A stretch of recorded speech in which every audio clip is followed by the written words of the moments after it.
The night was quiet on the red desert planet. Only the wind moved, carrying fine dust over sharp rocks and broken metal. Long ago, people had built labs here, then left them to rot in silence. But inside one of those abandoned labs, someone still lived. She was not human. Her name was unknown, but the old files once called her Subject K9. She didn't remember who gave her that name or why. All she knew was that her skin betrayed her feelings. Whenever she felt something, fear, sadness, anger, her skin changed color like a mood. Light gone wild. Right now, her skin was glowing deep blue, the color of fear.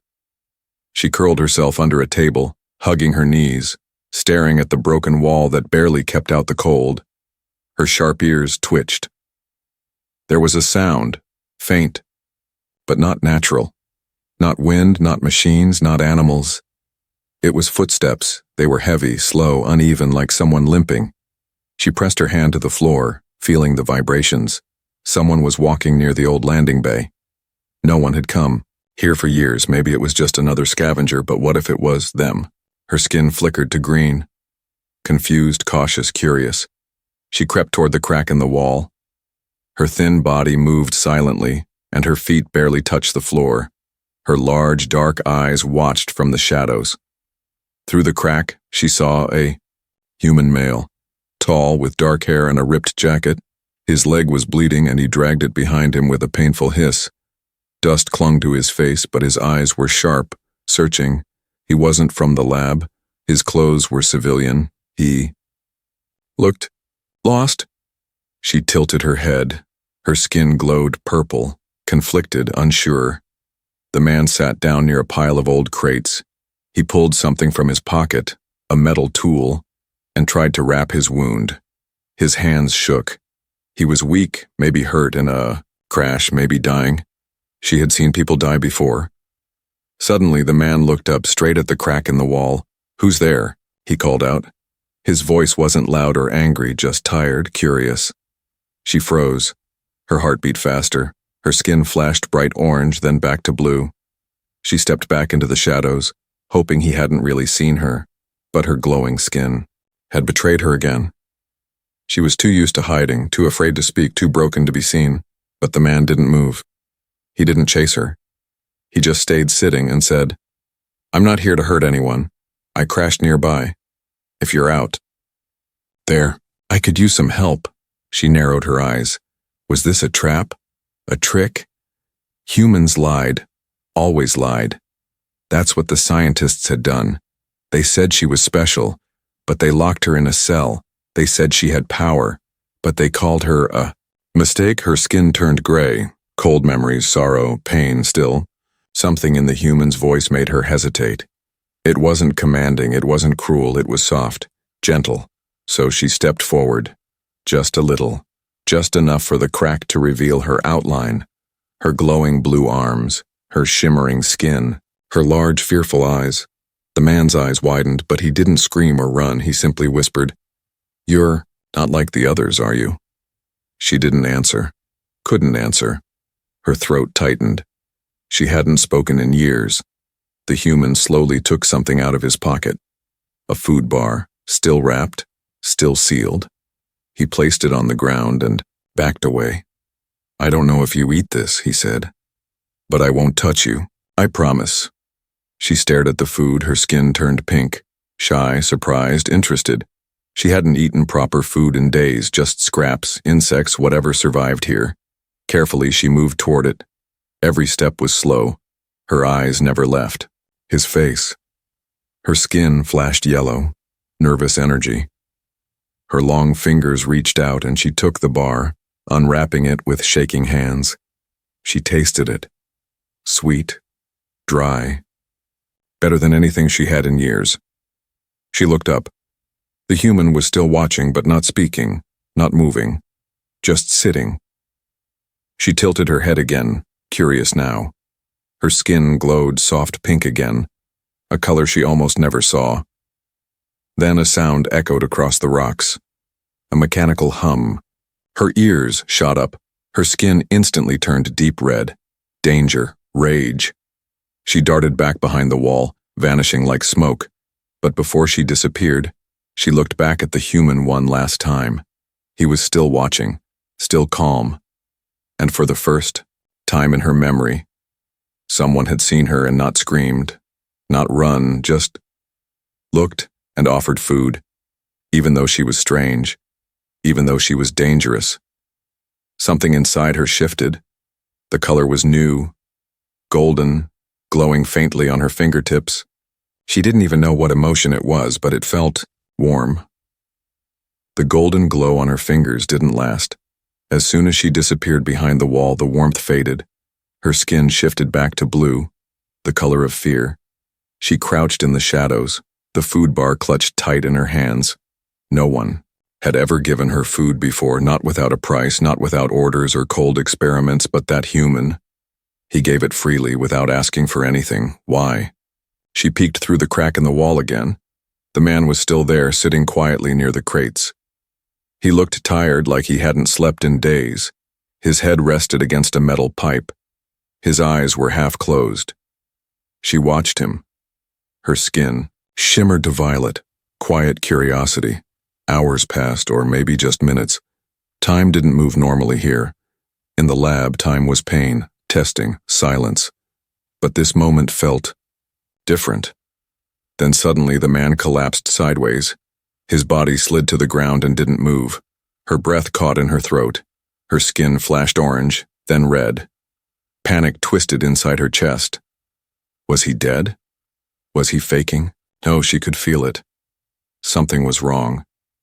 Her bare feet touched the dusty floor as she moved from behind the wall. For the first time in years, she left the safety of her broken lab and stepped into the open. Her glowing skin lit the way like a small, trembling sun. She approached slowly, her heart racing, her colors dancing uncontrollably. Blue, yellow, purple, green. A storm of emotions. The human wasn't breathing properly. His chest moved weakly and his lips were pale. He had lost too much blood. She crouched near him but didn't touch him. Her fingers hovered inches above his skin. "Don't die," she whispered. Her voice was dry, soft, unused, but it was there. Not yet. Her skin turned white, the color of sorrow, then pink, the color of hope. She looked around. There had to be something useful. She spotted a first aid kit half buried under old panels. She dragged it over, opening it with shaking hands. The tools inside were rusted, but the healing patch was still sealed. She reached for the patch, but her hand stopped midair. To use it, she would have to touch him. Her entire body tensed. Her skin turned dark red. Not because she was angry, but because she was terrified. She had never touched anyone before, not since the lab back then when she was young and full of emotion. A technician had entered her cell to take readings.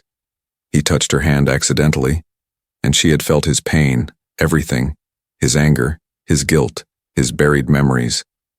They flowed into her like fire, and her skin exploded in unstable energy. The man went blind in one eye. The others locked her up tighter after that, and they never touched her again, and she never wanted to. But now, if she didn't, this human might die. Her hand shook as she reached out again, inches away from his chest. "Don't make me do this," she whispered. "Please wake up." The man stirred slightly, groaning. His eyes opened just a little, unfocused. But he looked at her. You, he mumbled. "Glowing girl." She pulled her hand back quickly. "Don't move," she said sharply. Her voice cracked. "You're hurt," he chuckled weakly. "No kidding." She unwrapped the healing patch and carefully tossed it onto his chest, avoiding skin contact. The patch beeped and activated, releasing nanogel into his wound. He flinched, then relaxed. His breathing slowed, his color returned slightly. "You helped me," he whispered. "Why?" She didn't answer. Her skin flickered purple, unsure. "You don't have to run," he added. "I'm not afraid of you." She looked at him, her expression unreadable. "You should be," she said. "I'm not safe." "Neither is this planet," he replied, eyes closing again. "Guess we're both broken." She stared at him for a long moment. Her skin settled into a soft golden orange, warm but cautious. He had seen her, really seen her, and still didn't run. Still offered kindness, still didn't touch her. Maybe he understood something the others didn't. Maybe he didn't need to touch her to connect, or maybe he was just too tired to care. She stood up, her body glowing softly in the moonlight. "I will watch over you tonight," she said. Her voice was calm now, steady. "But don't try to touch me ever." The man didn't respond. He had already passed into deep sleep, his body resting, his face peaceful. She sat near him, but not close, her arms wrapped around her knees. Her glowing skin pulsed gently like a heartbeat. She kept watch while the stars moved slowly above, blinking down like ancient eyes, and somewhere deep inside her, she wondered what it would feel like to be held, not as a weapon, not as a project, but as a person. Morning came slow and quiet on the desert planet. A soft breeze passed through the ruined structures, kicking up red sand and silence. The twin suns had not yet risen fully, but their glow painted the sky in soft orange and pink. Warm light touched the broken walls, the fallen cables, the scattered bones of a forgotten lab, and near one of those walls 2 beings sat, one human, one not, one asleep, the other wide awake and glowing softly like a star that had fallen from the sky. She didn't sleep. Not really. Her name, if it could be called that, was still just a code in her memory. But last night, for the first time in a long time, she had whispered a word to herself, Kira. She liked how it sounded, soft, simple, hers. The human stirred beside her, groaning lightly as he opened his eyes. His wound was sealed, still sore but no longer bleeding. He blinked at the glowing girl nearby, and for a moment, he just watched her in silence. "You stayed," he said. She didn't look at him, but her glowing skin flickered soft yellow. "Nervous. Energy. I said I would. You also said not to touch you," he added, half smiling. "I remember that clearly."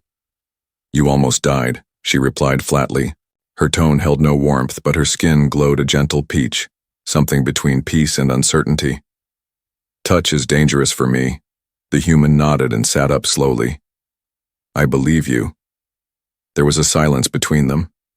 Heavy, but not uncomfortable. He looked around at the broken lab walls, the shattered glass and rusted machines. "What was this place?" he asked. "It feels wrong." She stood, moving gracefully across the cracked floor. "It was my prison," she said, "and my birthplace." His brow furrowed. "You were born here?" She stopped in front of a broken screen. Its frame was twisted, but the screen still flickered faintly when touched. She pressed her fingers to the side, and it sparked to life for a second, showing flickers of files, reports, images. Then it died again. "They made me here," she said quietly. "Not born, created." Ethan, he had finally told her his name, stood slowly, limping toward her. He didn't try to come too close. He had learned already. Let her have space. Let her choose. "Created for what?" he asked gently. Her skin pulsed purple, then dark gray. "To feel," she whispered. "That was my purpose, emotion experiments, empathy trials. They wanted to build beings who could feel everything, and broadcast it, so others could learn from it, connect better, avoid war. But something went wrong," he guessed. She nodded. "I felt too much." Her voice trembled. "Their emotions entered me and never left. When they were angry, I felt rage. When they lied, I felt betrayal. When they hurt me, I felt everything." Her skin turned deep red, then faded to pale white. "One day, I touched a scientist's hand. Just once.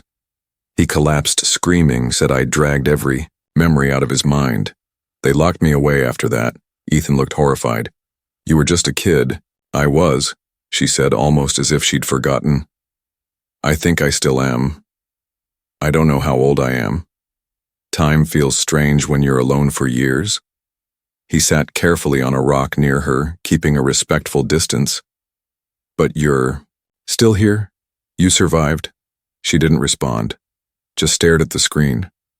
Her reflection glowed faintly on the black glass, colorful and alone. "I survived because I didn't trust anyone," she said. "Until now." That made Ethan pause. He looked at her carefully. "Why me?" Her skin flickered golden. "You gave food," she said. "You spoke without fear. You didn't try to touch me or control me or call me a freak." Ethan smiled softly. "That's a low bar, but I'll take it." Kira tilted her head slightly, as if confused by the joke, but then her eyes narrowed. Her glowing skin flashed blue again. "Someone's coming," she said. Ethan stood quickly, alert. "What? Who?" Kira moved toward the old hallway, her glowing hand brushing against the wall. "I feel them," she said, emotions in the air.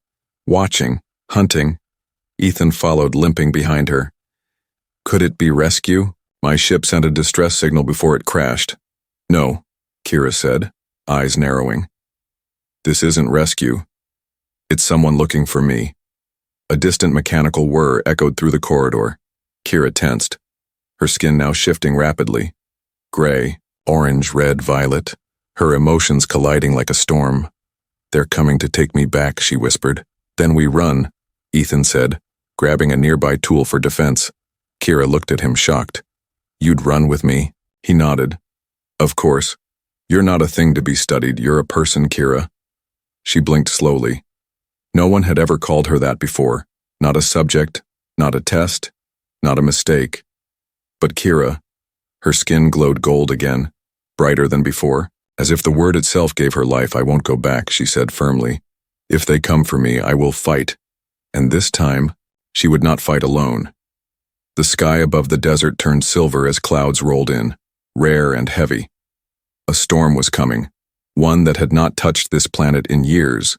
The wind howled louder, carrying static and grit, like the world itself was holding its breath. Inside the crumbling lab, Kira stood at the broken doorway, her skin glowing a nervous orange. Her wide eyes scanned the horizon. A mechanical hum echoed in the distance, growing louder every second. "They're almost here," she whispered. Ethan checked the old tool belt he'd found. Most of it was junk, worn-out wires, cracked panels, but he gripped a metal rod tightly. It wasn't much, but it felt better than nothing. "Do we hide?" he asked. Kira shook her head slowly. Her skin flashed violet, red, then back to blue. "No, hiding doesn't work anymore. They always find me. Always." A sharp noise cut through the wind, a screech of metal grinding against stone. From the shadows of the outer ruins, a shape emerged, crawling over broken beams. It was tall, spider-like, and covered in black armor. Its red sensor eyes blinked in rhythm, scanning. Ethan's mouth tightened. "What is that thing?" Kira didn't answer immediately. Her skin darkened to gray. "A hunter," she said finally. "They send them for subjects like me. Too emotional, too unstable, too different." The hunter turned its sensors toward them, then hissed a warning. "Return subject K9 or be neutralized," it said in a cold, metallic voice. Ethan stepped forward instinctively, but Kira held out her arm to stop him. "No," she said. "It doesn't care what you say. It was never built to listen. Only obey," the hunter charged. Ethan raised the metal rod and swung wildly. Sparks flew as it hit the machine's leg, but the blow barely slowed it down. The hunter knocked him back with one swift strike, sending him flying into a pile of scrap. "Ethan!" Kira screamed, her skin turned a violent red and heat rose around her like smoke. She charged forward, her eyes glowing white-hot. A wave of emotion exploded from her. Pain, fear, fury. The hunter stumbled, its sensors flickering, but it recalibrated, fast, launching a net of electrified tendrils toward her. She dodged barely, the net grazing her arm. Burning her skin, she fell, but rolled and leapt back up. Her breathing was sharp, erratic. Her skin flashed every color she had, like a storm of light. Then she saw Ethan. He lay still, blood pooling beneath him. His chest rose only slightly. Barely moving, she froze. The hunter stomped closer, looming over him, aiming a dart at his neck. "No," she screamed. Something in her snapped. She ran fast as lightning and threw herself between Ethan and the hunter. Her arms stretched out wide, her body glowed blinding gold, pure and burning. The hunter paused, sensors confused by the overload of energy, and then she touched Ethan. Her hand landed on his chest, pressing down over his heart. Skin to skin, flesh to flesh. For the first time since her creation, she let herself touch someone fully, and the world shattered. A blast of white light exploded from her body, rippling out like a shockwave. The hunter was thrown backward, slamming into a metal pillar, sparks flying from its joints. The air crackled, the ground shook. Kira gasped, her entire body trembling. Her skin glowed brighter than ever before, not red, not blue, not gray, but crystal, white, shining like a star. Ethan's body jerked once, then again, and then he coughed. His eyes opened, confused and dazed. You touched me," he whispered. "I had to," Kira said softly, her voice breaking. "You were dying. You're glowing," he said, trying to sit up. "Like, really glowing." She looked down at herself, stunned. Her skin sparkled with colors that pulsed gently. Not wild or chaotic, but peaceful, alive, as if the emotions inside her had finally found a rhythm. "I don't understand," she said. "I should have hurt you, it should have been too much." "But it wasn't," Ethan replied. "Maybe it's not the touch. Maybe it's who you trust." Kira blinked at him. Her skin turned pink, then golden, then soft silver. A new color, one she had never seen before. The hunter stirred behind them, its systems rebooting. Kira stood, placing herself in front of Ethan again. But this time she was not afraid. Her body still glowed white, but there was a calm in her chest now, a strength born not of rage or panic, but of something gentler, love. "No, not yet, but something close." The hunter lunged again. Kira didn't move. She raised one hand slowly, and as the hunter came closer, she reached out and touched its metal head. For a split second, its sensors caught her glowing palm. Then, everything went dark. The machine collapsed, sparks pouring from its core, completely fried. Ethan stared in awe. "What did you just do?" "I felt it," Kira whispered. "All of it. Its programming, its orders, its fear. And I shut it down." She stepped back, breathing hard, her skin now a gentle rose gold, pulsing softly. "That touch," she said, looking down at her hands. "It didn't destroy, it connected." And for the first time in her life, Kira no longer feared her emotions. The wind had stopped. Everything was still. The hunter's metal body lay smoking on the sand, its red sensor lights finally dim. Its legs twitched once, then went completely limp. For a long moment, Kira and Ethan stood in silence, watching, breathing, not daring to speak. Kira's glowing skin slowly faded from rose gold to a soft, steady peach. She didn't know what she had just done. Not fully, but for the first time, her touch hadn't broken something. It had ended. Violence without pain, Ethan leaned against a wall holding his ribs. "You shut that thing down with a single touch," he said, voice filled with awe. "How?" "I didn't destroy it," Kira replied softly. "I connected with it." She looked at her hand again, turning it slowly. Her skin shimmered gently, peaceful and strange. "I think I showed it something it wasn't built to understand. Empathy." Ethan nodded, half smiling. Guess it couldn't handle that. But the smile didn't last. A sharp beep echoed through the ruins, followed by a second, then a third. From the dead hunter's chest, a red light blinked. A signal. Kira's eyes widened, her skin flashing gray. "It sent a message," she whispered, before it shut down. Ethan looked up, alarmed. "To who?" Kira didn't answer immediately. Instead, she moved toward the broken machine and pulled open its panel. Inside was a tiny glowing crystal, pulsing red. Its data core, a small label, was etched into the side. Project Nova, Unit 3.5. Kira stepped back, stunned, her skin turned deep blue. "This wasn't a scavenger model," she said. "This was military grade, part of something bigger, something active." Ethan walked closer. You know this label? She nodded slowly. Project Nova was the name of the program that created me. And others. Ethan's eyes widened. Wait, others? You mean you're not the only one? Was the last one still active? Kira said, her voice distant. The rest were either shut down or taken away, I don't know where. I thought the project was dead. She looked at the blinking signal crystal still glowing faintly. But it's not. Suddenly, a loud crack tore through the air, a sonic boom overhead. Both of them looked up. A sleek black ship broke through the clouds, shaped like a long needle, quiet and deadly. It made no sound now, but its presence felt heavy, oppressive, like a shadow stretching across the sky. Kira's skin turned a deep black red. They're here. Ethan stepped beside her. How fast can we run? There's a tunnel system under the lab, she said quickly, pointing toward a hatch in the floor. It was meant for emergency escape. I never used it before, but now's the time. They rushed to the hatch, Kira pressing her palm to the lock. It scanned her glowing hand, then clicked open with a hiss. They slipped inside just as the dark ship hovered overhead. The hatch sealed shut behind them, drowning out the sunlight. The tunnel was narrow, filled with dust and wires. Kira moved quickly through it like she had memorized every turn. Ethan followed close behind, panting, his injuries slowing him down. Why would they come back now? He asked between breaths. After all this time? I don't know, Kira said, voice tight. But if they're sending hunter drones again, and a ship that size, they want something badly. Could it be you? He asked. Kira hesitated. Maybe, she whispered. Or maybe it's what's buried here. Ethan stopped.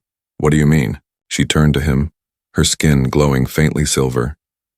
There was a locked room below the lab. They told me never to go there, even when I was free to walk the halls during early tests.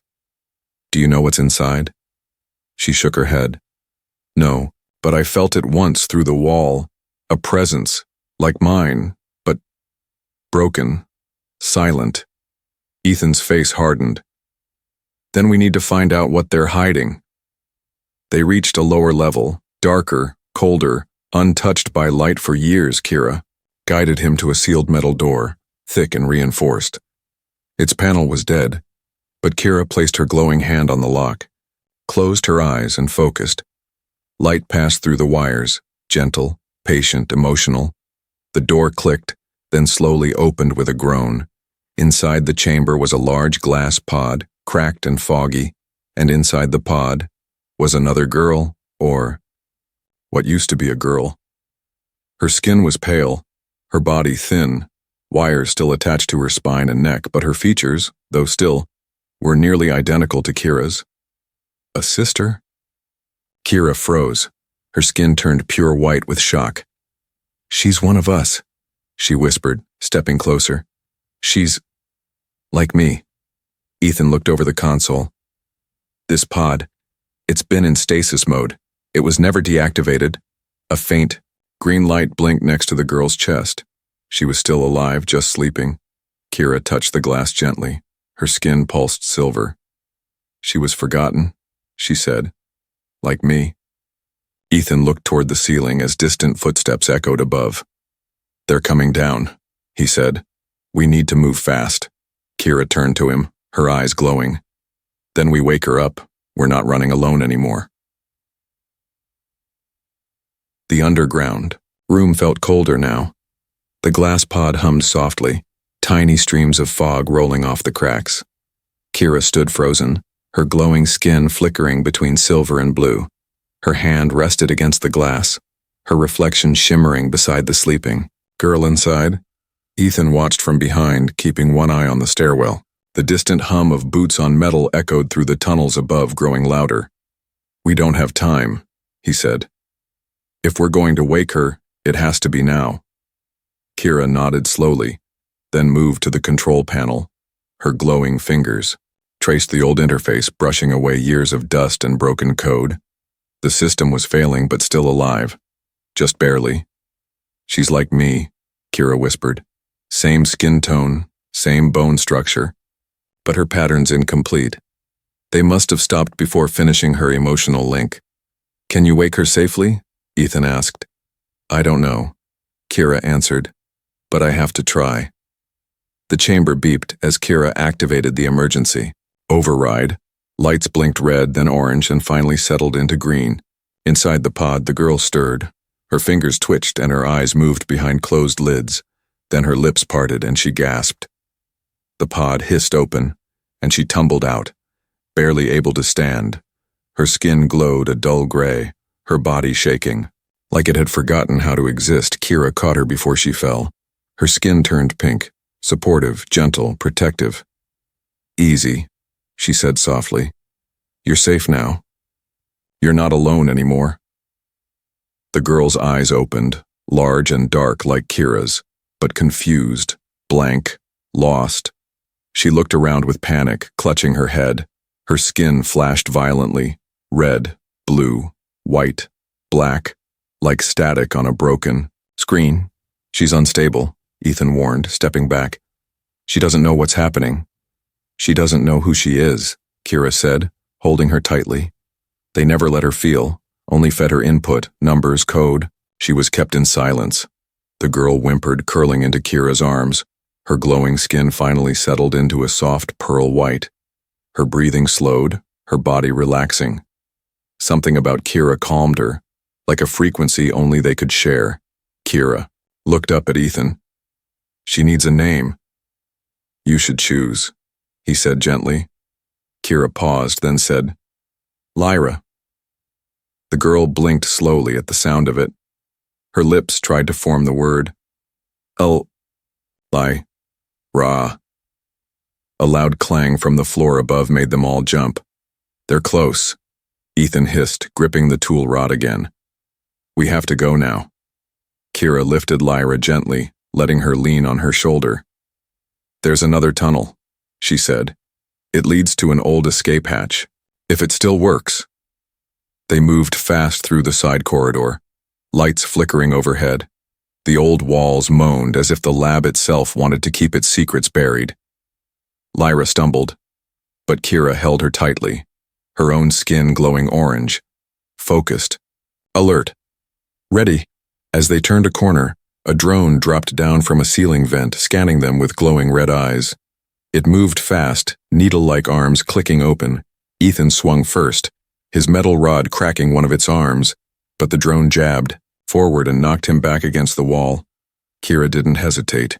She stepped forward, placed her glowing hand on the drone's core. Flash.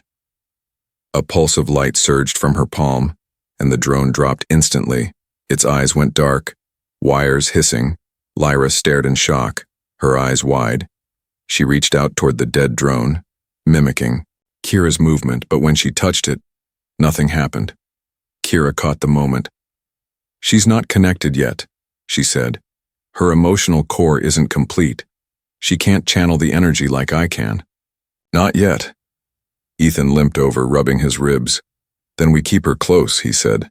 We protect her until she can protect herself. They reached the old escape hatch, rusted but intact. Kira placed her palm against the scanner. It struggled to recognize her, then clicked open, revealing a sloped metal shaft leading upward to the surface. Kira helped Lyra into the tunnel, then turned to Ethan. Her skin flashed a worried blue. You okay? I'll survive, he said, managing a smile. Let's just get out before backup arrives. One by one, they climbed the shaft, their feet slipping on the smooth metal. The end was blocked by a heavy lid. Kira pushed, gritting her teeth. Her skin pulsed gold, not just with effort, but with something deeper. Willpower, freedom, refusal to go back to the cage. The hatch burst open, and they emerged onto the rocky surface far from the lab ruins. The sky above was bright with burning clouds, and the black ship still hovered in the distance, but now looking in the wrong direction, they were behind it, hidden free. For now, they collapsed onto the rocks, breathing hard, covered in dust and old fear. Kira looked at Lyra, who had curled, up beside her, eyes still half open, and for the first time Kira smiled. We're not experiments anymore, she said quietly. We're sisters. Ethan sat beside them, watching the stars move above the wrecked horizon, but in the silence Kira felt it again. A new signal, deeper underground. Another presence, buried, forgotten, and awakening. The sun was beginning to fall behind the jagged hills, turning the sky into a curtain of fire and gold. The black ship still hovered above the ruins in the distance, silent, searching, waiting, but it was no longer the threat. The real danger was deeper, older, smarter, and very much awake. Kira stood at the edge of the rocky slope, her skin glowing golden white, her breath steady, her eyes fixed on the ground where the signal pulsed beneath their feet like a heartbeat. She could feel it calling to her, like an echo from her past. Behind her, Ethan and Lyra rested beside a crooked stone wall. Ethan had wrapped Lyra in his jacket, and though she still barely spoke, her skin now shimmered pearl pink, peaceful, warm, healing. "She's stabilizing," Ethan said quietly. "Because of you." Kira didn't answer. Her gaze stayed locked on the earth. "There's something down there," she said. "Something they buried even deeper than us." Ethan limped over, frowning. "You think it's another, like you and Lyra?" "No," she said softly. "Worse. I think it's the source of the project. The one who designed our emotions, tested them, manipulated them. He never left." As if summoned by her words, the ground shook, a deep, groaning tremor that rolled through the stone. A hatch opened. In the distance, and from it, a figure rose. He was tall, thin, wrapped in a long silver coat. His eyes glowed faintly blue, but not like hers. These were artificial, soulless, calculating. He walked calmly, as if this moment had been predicted. Long ago, Ethan took a step forward, raising his weapon, but Kira stopped him with a glance. Her skin flashed orange, warning. "This is my moment," she said. "He's not here for a fight. Not yet." The man spoke, his voice cold but polite. "Subject K9. Or should I call you Kira now?" He smiled, but there was no kindness in it. "You've grown unpredictable."